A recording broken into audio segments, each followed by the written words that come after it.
జై తెలంగాణ. ఇప్పుడే నేను ఒక వీడియో చూశాను. జర్నలిస్ట్ మిత్రుడు కేవీఆర్ గారిని ఆంధ్ర పోలీసులు వచ్చి లాక్కొని వెళ్తూ ఉన్నారు. వాళ్ళ కుటుంబ సభ్యులందరూ కూడా పాపం చిన్న పిల్లలు హృదయ విదారకంగా ఏడుస్తున్నారు. భార్య అడ్డుపడుతున్నా కూడా లాక్కొని వెళ్తున్నారు. దానికి తెలంగాణ పోలీసులు సహకరించడం అనేది నిజంగా సిగ్గుచేటు. ఎందుకంటే ఇదివరకే ఒక చిన్న కమెంట్ చేసినందుకు, పొలిటికల్ కమెంటరీ చేసినందుకు అతన్ని తీసుకెళ్లి ఆంధ్ర పోలీసులు ఘోరంగా కొట్టడం జరిగింది. మళ్ళీ ఇప్పుడు అదే కేసుకు ఇంకొక చిన్నదేదో యాడ్ చేసి మళ్ళీ ఒకసారి తనని తీసుకెళ్ళడానికి ఇక్కడి వరకు రావడము, దానికి తెలంగాణ పోలీసులు సహకరించడం అనేది ఇది చాలా అన్యాయం. అదే వేరే ఆంధ్రాకు సంబంధించినటువంటి సినిమా యాక్టర్లు మన గడ్డ మీదకి వచ్చి మన ఉద్యమాన్ని అవమానపరిచి మనని వేర్పాటువాదులని, టెర్రరిస్టులని, ఉగ్రవాదులని అంటే ఈ తెలంగాణ పోలీసులకు మరి ఎందుకు కేసు పెట్టేటటువంటి దమ్ము ధైర్యం లేదు? ఎవరికి మీరు పోలీసులు? తెలంగాణ ప్రజలకా, ఆంధ్ర వాళ్ళకా? ఇదేంది అన్యాయము? అతన్ని లాక్కొని వెళ్తూ ఉన్నారు. ఎన్నిసార్లు తీసుకొని వెళ్తారు ఒకటే కేసులో?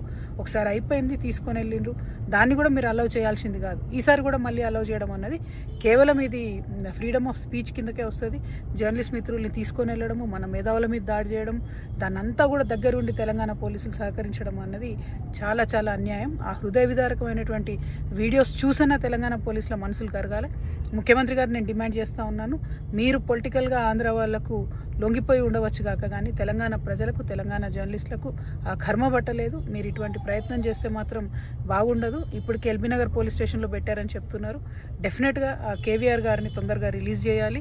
తెలంగాణ పోలీసులు సహకరించకూడదు. ఇటువంటి పెట్టి చిన్న కేసులు, చాలా చిన్న విషయాలకు పెట్టి కేసులకు కూడా సహకరించడం అన్నది అన్యాయం. అది వారికి వాక్ స్వాతంత్రం ఉండాలి, అది లేకుండా చేస్తున్నారు. ఇది చాలా దుర్మార్గం. దీన్ని నేను తీవ్రంగా ఖండిస్తూ ఉన్నాను. కేవీఆర్ గారికి, వారి కుటుంబానికి తెలంగాణ రక్షణ సేన సంపూర్ణంగా అండగా ఉంటుంది. ఎట్టి పరిస్థితులలో వారిని ఆంధ్రాకు పంపించకూడదు, వారిని ఇక్కడ రిలీజ్ చేయాలని నేను డిమాండ్ చేస్తూ ఉన్నాను.